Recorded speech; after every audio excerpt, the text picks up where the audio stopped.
घटना के 3 दिन बीत गए, पुलिस के द्वारा एफआईआर किया गया है, वो भी एफआईआर परिवार के खिलाफ, गांव के लोगों के खिलाफ। पुलिस पर एफआईआर कब?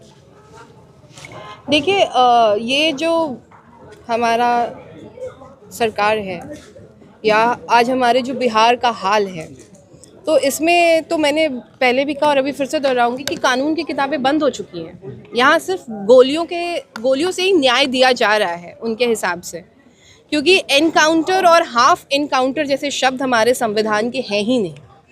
और हाफ एनकाउंटर करे या एनकाउंटर करे तो ये सटा के गोली मारते हैं। आप देखिए कितना बड़ा दुर्भाग्य है कि परिवार के सामने ही उनके बेटे को 3 गोलियां लगी और उसके बाद जीप में बैठा के उसको 2 गोलियां मारी गई और अस्पताल ले जाने के नाम पर कोई इलाज नहीं हुआ। अगर परिवार वाले पुलिस स्टेशन जा रहे हैं तो उन्हें मारा पीटा धमकाया जा रहा है, बंधक बनाया जा रहा है। और क्योंकि परिवार वालों को ज़्यादा जानकारी नहीं है कि वो एफआईआर शीट मांगे और ये सब उनको नहीं पता है, तो इस पे वो लोग उन पे शासन चला रहे हैं। उनका फ़ोन जब्त किया गया है, जबकि भरत भूषण जी ने मरने से पहले ही कहा था कि मुझे अगर कुछ होता है तब भी हमारा फ़ोन उनके हाथ मत लगने दीजिए। मतलब फ़ोन में कुछ ना कुछ तो ऐसा है जिससे वो डरे हुए थे और ये एक प्री प्लान्ड मर्डर है। It's not an encounter, it's a pre planned murder. और अगर बिहार की सरकार सोचती है कि बिहार को यूपी मॉडल पे चलाया जाए, तो उनको बता दूं कि अगर कौवा हंस की चाल चलने लगता है तो वो अपनी चाल भी भूल जाता है। तो उनको ये पता होना चाहिए कि वो क्या कर रहे हैं और एटलीस्ट रिस्पॉन्सिबिलिटी लेने की बात है। अगर आप सरकार में हैं, सत्ता में, थोड़ा तो रिस्पॉन्सिबल बनिए, कुछ तो रिस्पॉन्सिबिलिटी लीजिए।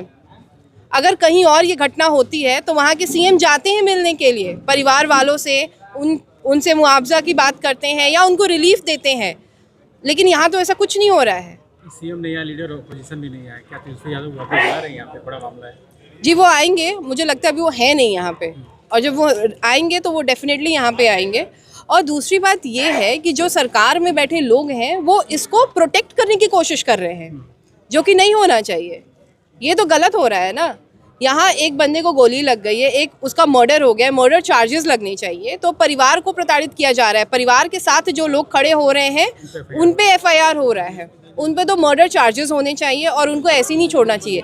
सिर्फ उनको सस्पेंड करना इज़ नॉट अ थिंग। उनको निलंबित करना चाहिए, प्लस उन पे चार्जेस लगने चाहिए, कठोर क्रिमिनल चार्जेस लगने चाहिए और उनको फांसी की सज़ा देनी चाहिए as an example for society का सुरक्षा। सरकार ने एक घंटे पहले एक नोटिफिकेशन दिया है जिसमें बताया गया कि हाई कोर्ट के जो रिटायर्ड जस्टिस हैं, हाँ, वो कार्रवाई जांच करेंगे। क्या इस जांच से आप लोग संतुष्ट है? लगेगा कि नहीं जांच सामने से ही बनेगा? पहले कार्रवाई होने देते हैं, उसके बाद इस पे हम लोग अपना निर्णय सुनाएंगे कि सही हो रहा है कि नहीं, क्योंकि गलत होगा तो हम लोग तो आवाज़ उठाएंगे।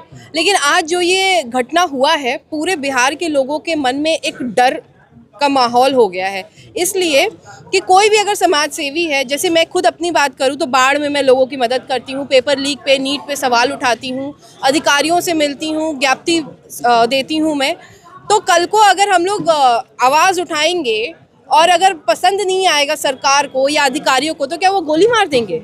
ये कहाँ का लोकतंत्र है? लोकतंत्र हमें पूरा का पूरा इजाज़त देता है कि हम सवाल पूछ सकें, हम धरना दे सकें, हक की लड़ाई लड़ सकें। आप देख रहे हैं नीट पेपर लीक में जो एक छात्रा के साथ जो दुर्घटना हुई, उसका अभी तक किसी को पता नहीं है कि कौन था आरोपी, उस पर क्या कार्रवाई हो रही है, बस वो ख़त्म। आप परिवार से मिलकर, परिवार के लोग अभी भी भय के माहौल में जी रहे हैं? वो अभी भी बहुत भयभीत हैं, क्योंकि उनके जो छोटे वाले भाई हैं भरत भूषण जी के, उनका भी मोबाइल जब्त हो चुका है।